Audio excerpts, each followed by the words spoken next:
Welcome to Gargi kitchen. வாங்க நம்ம இன்றைக்கி செய்ய போகிறது அரிசி மாவும் பொட்டுக்கடலையும் வச்சுட்டு ஒரு ஈஸியான முறுக்கு தான் பார்க்க போகிறோம். அதுக்கு முன்னாடி புதுசாக பார்க்குற ஃப்ரெண்ட்ஸ் என் சேனல் சப்ஸ்கிரைப் பண்ண மறந்துடாதீங்க ஃப்ரெண்ட்ஸ். அதுக்கப்புறம் என்னோடய சேனல் நான் யாரோட சேனல் பார்த்தாலும் முழுசாக பாருங்கள். இல்லைன்னா ஒரு 3 மினிட் பார்த்ததுக்கப்புறம் கமெண்ட் கொடுங்க, லைக் கொடுங்க. இப்போ வாங்க அதுக்கு என்னெல்லாம் தேவையான பொருட்கள்னு பார்த்துக்கலாம்.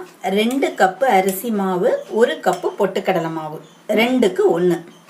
இது வந்து எள்ளு, ஜீரகம், பெருங்காயத்தூள், நெய், உப்பு. கடாயை அடுப்பில் போட்டு நான் எண்ணெய் விட்டுருக்கேன். கேஸ் ஆன் பண்ணிக்கலாம். ஏன்னா எண்ணெய் சுட்டுட்டு இருக்கட்டும். இப்போ நம்ம எப்படி மிக்ஸ் பண்ணுறதுன்னு பார்க்கலாம். இது வந்து வறுத்த பச்சரிசி மாவு கிடையாது. நம்ம இடியாப்பம், பத்திரிக்கைலாம் யூஸ் பண்ணுற பதப்படுத்தின அரிசி மாவு.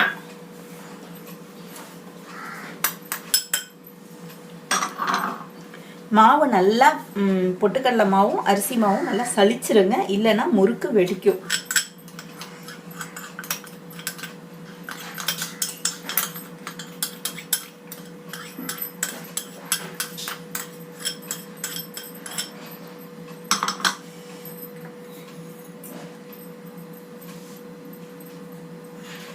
எள்ளு போட்டிருக்கேன், இது ஜீரகம்.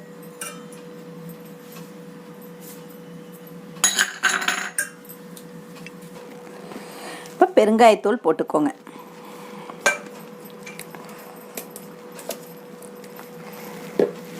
இது வெண்ணெய் கூட விட்டுக்கலாம். நான் வெண்ணெயெல்லாம் உருக்கிட்டேன், அதனால நெய்யாக விட்டுக்கிறேன்.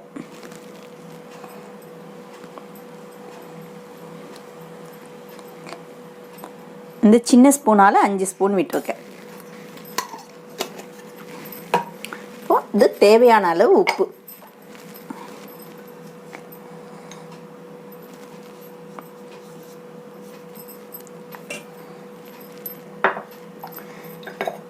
இதை நல்லா கலந்து விட்டுட்டு அதுக்கப்புறம் நம்ம தண்ணி சேர்த்து மிக்ஸ் பண்ணலாம்.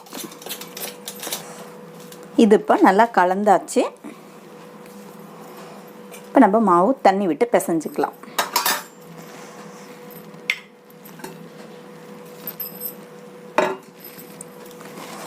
இதெல்லாம் கையால் தான் பிசையணும். இப்போ நம்ம நல்லா மாவு பிசைஞ்சு வச்சுட்டோம். இந்த பதத்தில் பிசைஞ்சிக்கோங்க. ஆக்சுவலாக இந்த அச்சில் தான் இந்த பொட்டுக்கடலை மாவு பிழியணும். ஆனால் இந்த இதில் பிழியிறப்போ ஒரு 8-10 வயசு உள்ள பசங்கள்லாம் பார்த்தீங்கன்னா அதுங்களுக்கு இடையில பல்லு விழுந்திருக்கும். இந்த இதில் பண்ணி சாப்பிடும்போது அதுங்களுக்கு பல்லில் மாட்டி பயங்கரமாக வலிக்கும், இந்த ஊனில் தட்டிட்டு. அதனால இந்த அச்சில் போட்டு பிழிஞ்சால் அவங்களுக்கு கஷ்டம் இல்லாமல் இருக்கும். அதனால் நான் இதில் தான் வச்சு பிழியறது. இதுலேயே பார்த்து ட்ரை பண்ணி பாருங்கள்.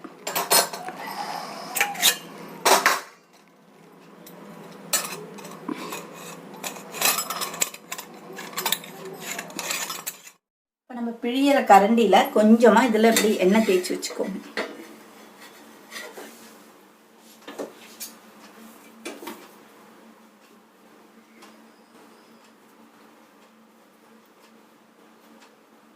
எண்ணெய் சூடாயிடுச்சான்னு கொஞ்சமாக போட்டு பார்த்துக்கலாம். எண்ணெய் ஹீட் ஆயிடுச்சு.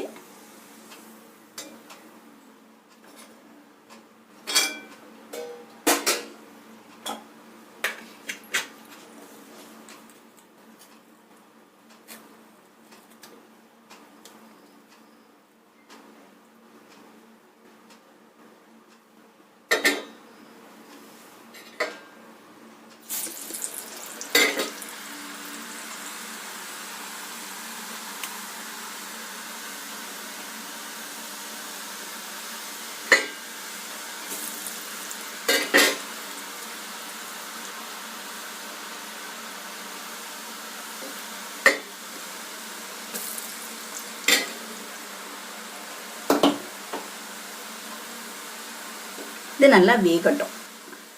இது போட்ட பிழிஞ்ச உடனே திருப்பி போடாதீங்க, ஏன்னா ரொம்ப நைஸாக இருக்கும், அப்படியே உடஞ்சி போயிடும். சைடு வெந்ததுக்கப்புறம் திருப்பி விட்டுக்கோங்க.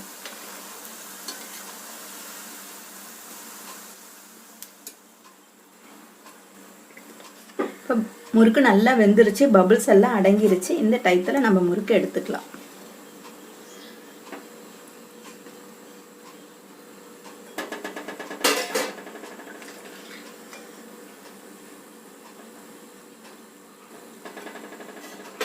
இதே மாதிரி நம்ம எல்லாத்தையும் பிழிஞ்சுக்கலாம்.